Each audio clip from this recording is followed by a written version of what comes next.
Welcome back to Plague Scythe Studios, friends. Ryan here. Today we are going to finish up the Violent Sleep of Reason Meshuggah tone match patch that we started in part 1. If you haven't seen that video, I recommend you watch it first. We're going to finish up the rhythm part of the patch, which we have mostly done. Just going to make a couple tweaks to wrap that up, and then we'll move on to Friedrich's solo tone as well as Morton's clean tone, which we have a majority of the background information, background research completed, so it shouldn't take too long to gather the missing details and get those finished up. Before we move on, I want to give a shout out to Mr. Kent Erickson, the esteemed guitar tech of Meshuggah. He commented on the last video and dropped a pretty cool nugget of information. That is the Randall Satans that Friedrich and Morton were using early on in the Violent Sleep of Reason tour were actually hand-built by Mike Fortin himself, which is why they sounded so monstrous the night I saw them. So yeah, don't be too disappointed if you can't get that exact sound out of your Satan if you're an owner of that amp, because I'm sure they have a lot better components than the production models that come from overseas. I did talk to him and see if I could get a particular impulse response that Friedrich was using on that tour as well, just to make this patch even that much more authentic. But he doesn't have it, so I might reach out to Jock Skog and Mr. Thorndahl himself if I get the time to do so. And if so, maybe we'll have a follow-up. But for now, I think we can get pretty damn close without it. So without further ado, let's wrap this thing up. So this is about where we last left off, and you'll see that the signal chain definitely hasn't changed any. Whatever tweaking I did over the past week of playing with this patch has been extremely minor. One of the things I do remember doing is turning this overdrive down significantly, and this is kind of the fuzzy distortion bit of the Angle Severe model. I felt like that wasn't exactly what you were hearing mostly in the album, so I turned that down a little bit. I think I played with the presence, and I ended up turning on the bright switch because the 120 picofarad bright cap here isn't actually too trebly for this amp model, so it works out pretty well. I ended up keeping everything else in the advanced parameters completely the same. Cabinet impulse responses are still good. PEQ, that's the same. I threw in a graphic EQ here. I felt like you could use this to get a little bit closer on different albums. So I'm going to keep this disabled for the video, but I'll keep this in here for those of you that might want to play with it. I've got something that kind of works for Obzin a little bit, so that's why that's there. And my last filter that cuts off some of the low end and a little bit of a bump to the high end is still there, with a slight enhancer block, which again, I would turn off if you're recording stuff, but for live playback sounds pretty good if you're the only guitarist. One last thing I'll show, I was hoping I'd be able to get my hands on the actual Chaosphere impulse response that Friedrich used on tour, which I assume was recorded by the help of Jock Skog, who made this metal 4x12 in the first place. But there's a couple other impulse responses I think work really well. I'm going to stay with this one for the rhythm sound. We might end up using the other two for lead and clean stuff, though. There's no telling. And I did put these as blue, and they're T75. So I find this one works pretty well. It's 1960B cabinet with G12-T75 speakers and sounds something like this.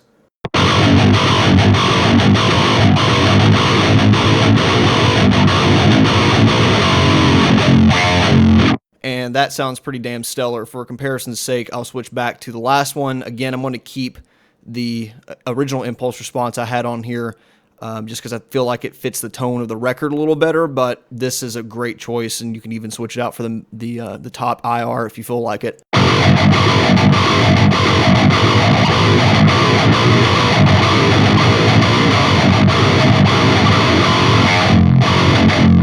So with the rhythm sound basically finalized, what I went ahead and did is create a duplicate patch. And this is Morton's Ivory Tower, because Violent Sleep wouldn't fit. And Morton wrote this song, and there's like a sexual pun in here somewhere, but we'll keep that one to ourselves. And the reason I'm doing this is because there's not two amp blocks is really the main reason. If there were, I would just do this all in one preset. But because we're using a different amp for lead and rhythm, which I don't most of the time in my personal patches, that means we can't fit a clean amplifier. So what we'll do is just have Martin's be the clean stuff, since he's usually the one that plays that stuff live, and then all the solo lead any variations thereof will be on Friedrich's patch. So I went ahead and created that. Both of these will be available for download below when I'm finished with them, and we'll go ahead and switch back to Friedrich's. So one of the lead variables that we nailed down last time is that the amp model is going to be the Recto 2 Red Vintage, which is the newer run of dual rectifier amps in the vintage setting on the red channel, which makes sense. And we're going to attempt to use this to get as close as possible before we add any other effects. For this, I'm going to turn everything off except, you know what? Let's turn off Enhance too. Just make sure we get as close as we can. And basically this will be like his Fortin pedal, or at the time, the TCE preamp that he had on Chaosphere and the earlier albums, going to an amp, going straight into a cabinet.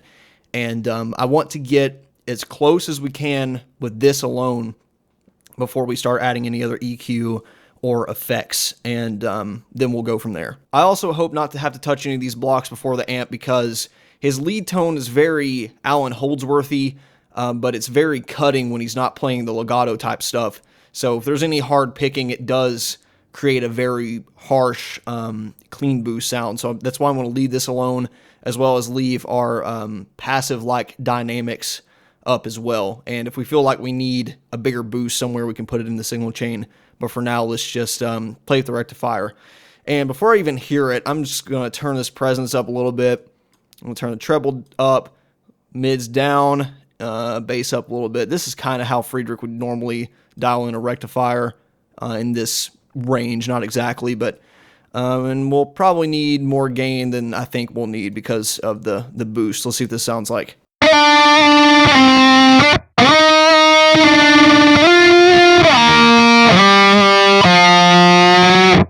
And that gate is absolutely killing us. We're going to turn that off. Okay, definitely a little too much volume, so I want to back the master off. One thing about the rectifier is you put too much master volume on it, does get a little bit mid-heavy.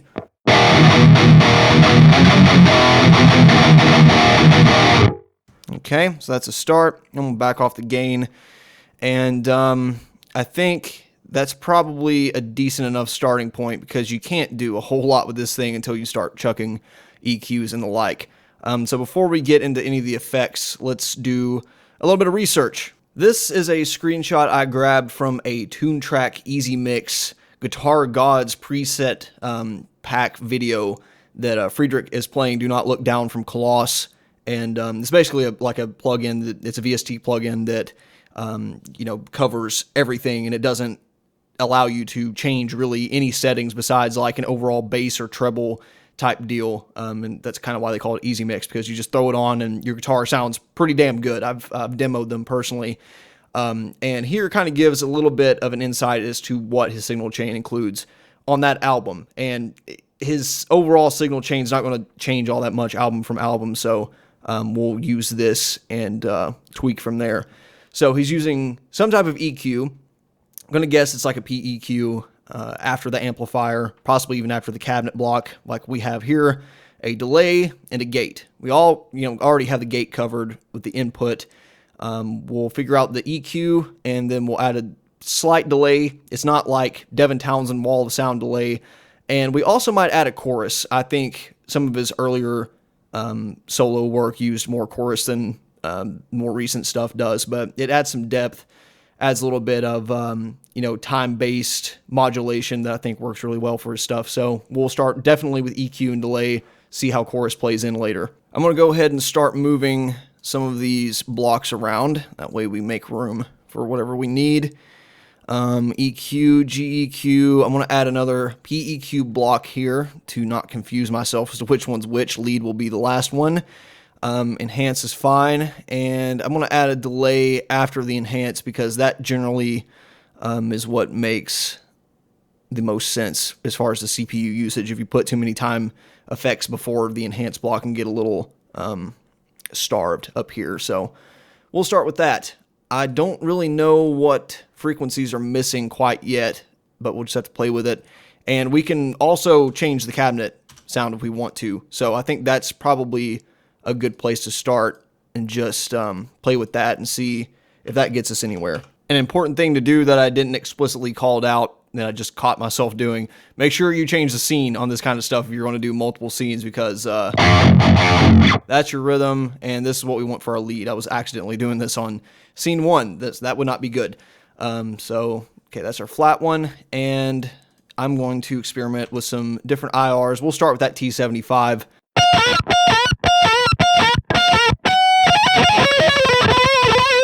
One thing I can tell from just noodling around with that is that we don't have enough treble coming in, and it might be because of the high cut there, but I super doubt it. Leave that alone since it worked out well last time. I'm going to make a very similar curve to this, but emphasize the treble side, not just the high mids, but just even the highs, to bring out almost like a treble booster type sound. And we'll see how that works. In fact, just to demo this, I might just throw the treble booster drive model on there and see what happens.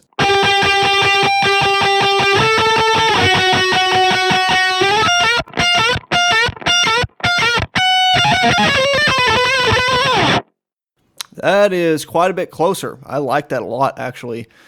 You know, we could probably change some parameters on here and get really, really close. I'm gonna keep it as reference though, and try my damnedest to do it with just a purely clean boost. And you know, I don't know exactly what the difference is, what he would be doing in his patch to get that more trebly sound, but I'm gonna guess. I think we're getting somewhere with that one. We'll keep it at that for now. I like the results quite a bit. Let's try adding some delay and I dare say some chorus. And I'm also going to put that after here. And you know what? That works. That's fine with me. And we'll throw the block there. I'm going to add this in sparsity and turn down the level quite a bit. And we'll add it as I feel it's necessary. We'll mute out. Mute the whole thing out. I don't even know what that would be. We'll call it digital stereo for now, and let's get the delay under wraps first. So one thing about Friedrich's delays is they are very dark sounding along with the lead tone as well. So I'm going to try tape. I think that might get us somewhere. I don't even know what the time could possibly be. Let's turn it up a little bit.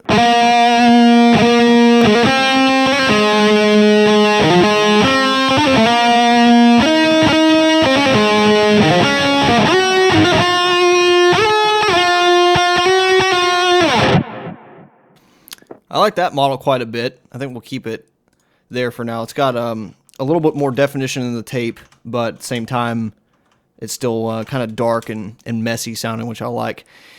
I'm going to disable that, and I have literally no idea what he does for the EQ, but there's definitely something going on with it.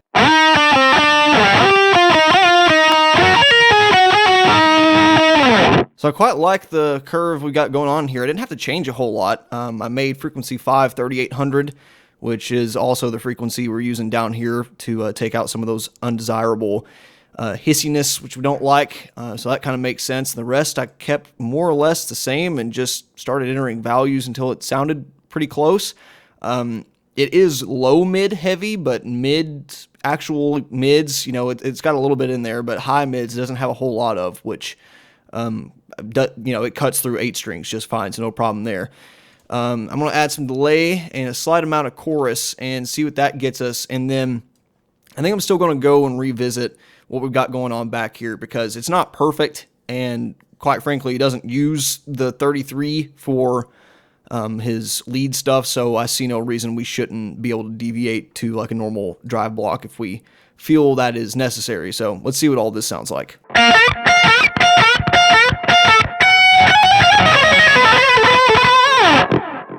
So I'm pretty happy with those results. What I did here is mess with the EQ mostly on the delay and chorus block. I think that's one thing that really makes or breaks a lead sound.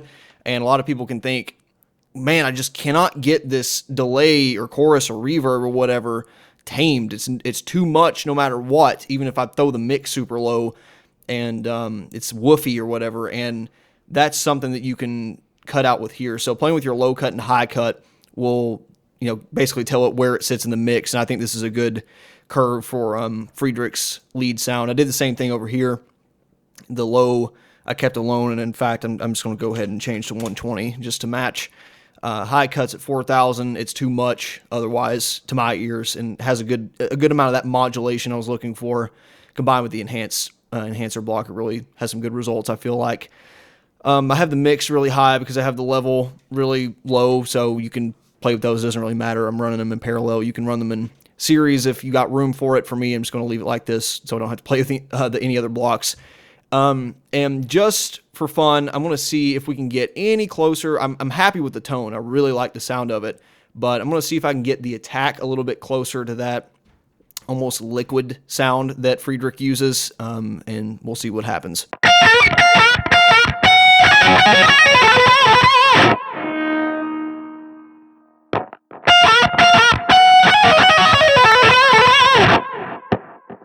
I'm actually not really crazy about the whole drive block sound. I think I prefer my made-up curve here, even if it's not accurate to how Friedrich does it on his lead stuff. It sounds pretty close. Every guitar is going to be a little different, so I'll leave this up to you if you want to use like a tube screamer and play with the clipping type, and you know, maybe you can boost the treble and mids, whatever you want to do. For me, this works pretty well.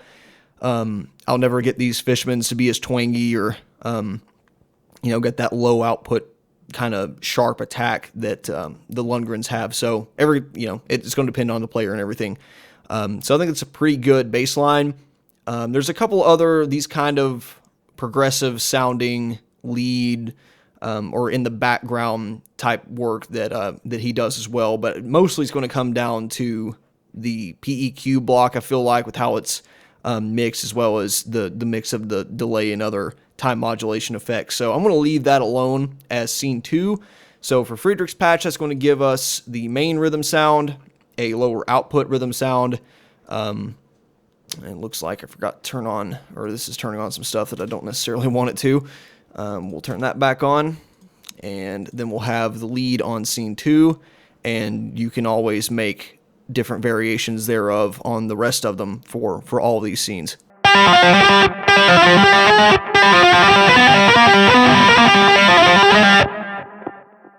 So it'll work something like that. I think that turned out pretty good. So let's move on to the clean stuff on Martin's patch. So same basic idea here. I want to switch to scene 2, and definitely don't need a drive block there. Don't want a gate. We don't want that PEQ if we're going to use one. That's probably fine, honestly. So I'll keep that alone. Leave that alone. And then for the amp, this is one that I don't know 100% sure what they're using.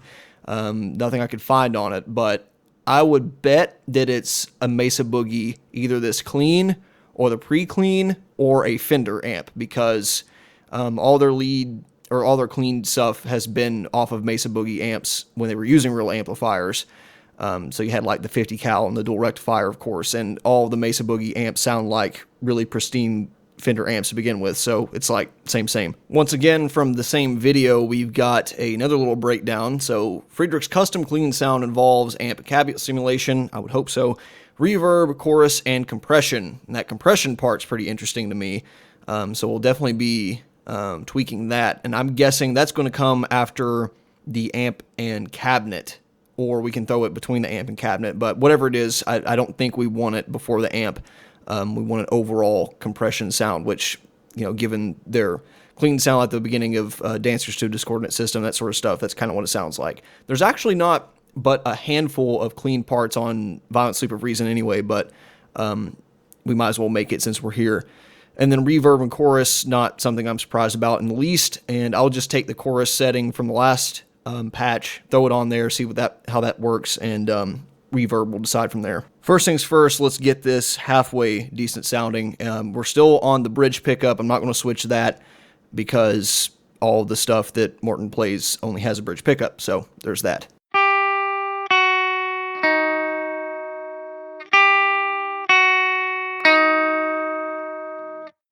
Unless we change your minds, I think I'm going to keep this cabinet combination we have here. It sounds pretty good to me. Kind go ahead and throw this on high res in case we do decide to change. Just for fun, I'll compare it to the T75, not the Uber. I want the regular one. There we go, 60B. We'll compare it once we get through some of this other stuff and see what it sounds like. So first things first, let's throw some reverb on the end here, which we definitely want after the enhancer block. This, I don't know, let's just try Studio. That's a decent one to start off with at all times. If we can, oh God, it always kills your CPU when you use high. Let's stick with normal for now.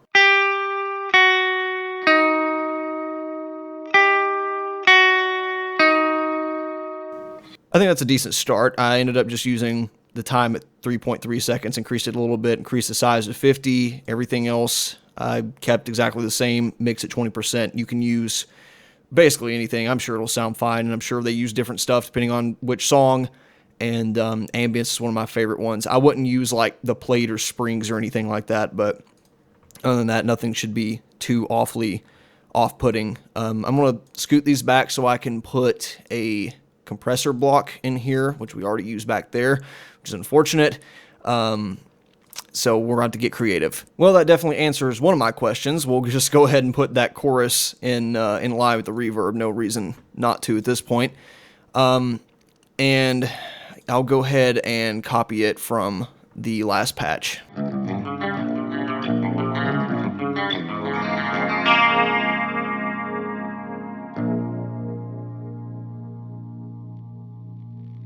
I'm pretty happy with that one. The tone isn't too overbearing with the settings I had on the last patch.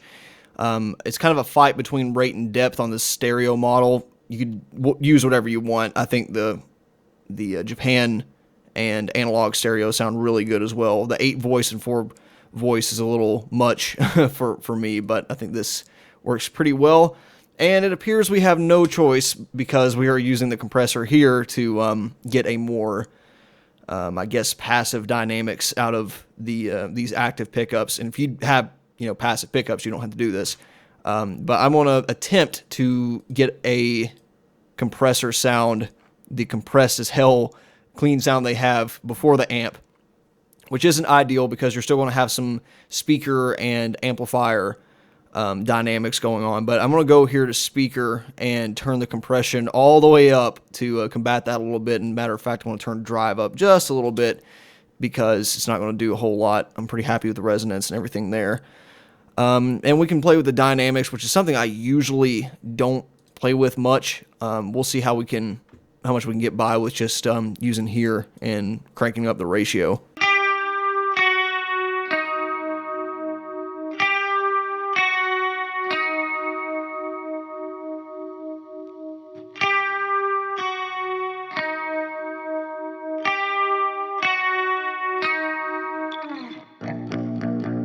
I'm going to split the difference between the two settings I like the most, 3 and 4, so we'll go about 3.5. Pretty extreme compression, and it doesn't get exactly what I was wanting, but it's pretty close. So I'm going to go to the dynamics here and just see if we can make anything happen.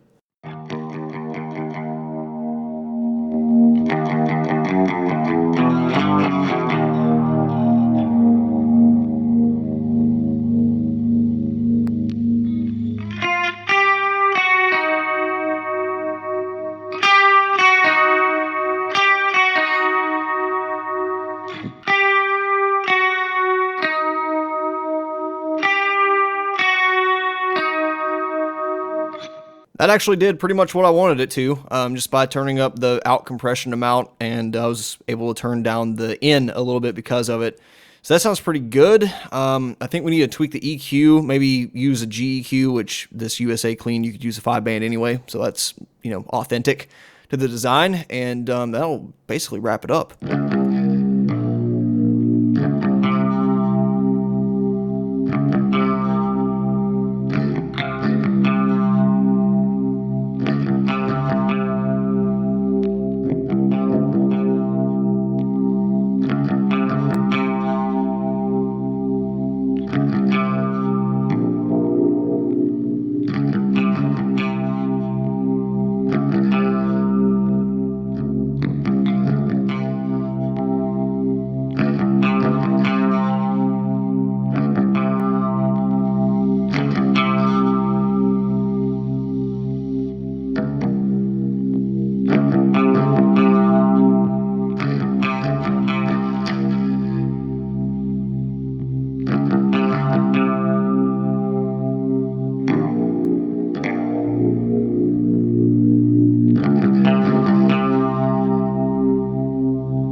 no delay in here for that part, which you could add yourself if you want to, but for this, I'm just going to leave it as we see here. So I'm fairly happy with that.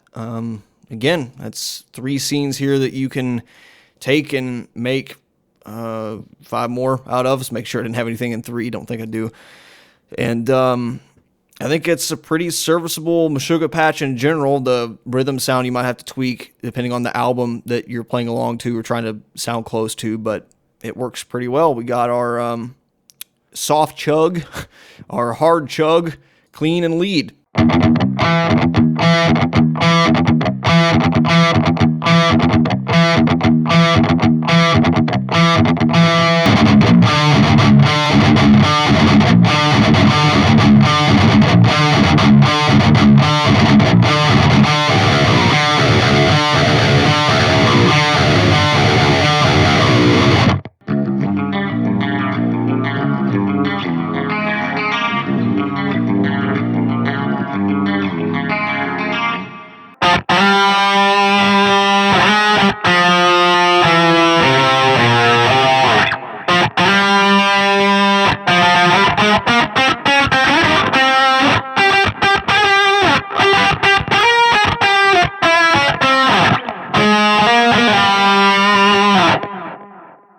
Overall, I'm pretty happy with these 2 patches. I'm sure that a couple more weeks of playing with them and I'll dial them in closer to Violent Sleep of Reason for the clean and lead part specifically, but they work pretty well for everything, I feel like, and you're more than welcome to tweak them and make them even more perfect for your setup and for whichever album you're going for. So I think that'll about do us. I'll be sure to put this in the description for you guys to check out on your own. Thank you for sticking through the entirety of this mini-series. I truly hope the content in these videos are helpful to you on your personal tone creation as well as sounding like other bands, because I just don't have the time nor the knowledge to do all the ones that I've been asked for and could be asked for in the future. So hopefully you can take this process and these tools that I've shared and apply it to whatever sound that you want to obtain. Other than that, please let me know what you think of the Violent Sleep of Reason patches I created here. Let me know what it sounds like on your setup and your guitars. And if you want to tweak them or add different impulse responses and that sort of thing and get even closer, I'd love to hear it and share it with me, because this isn't perfect, but it's pretty formidable, I feel like. And other than that, we'll be back with more AX8 content in general and more gear guitar stuff as always. Thanks for watching. See you next time. Bye.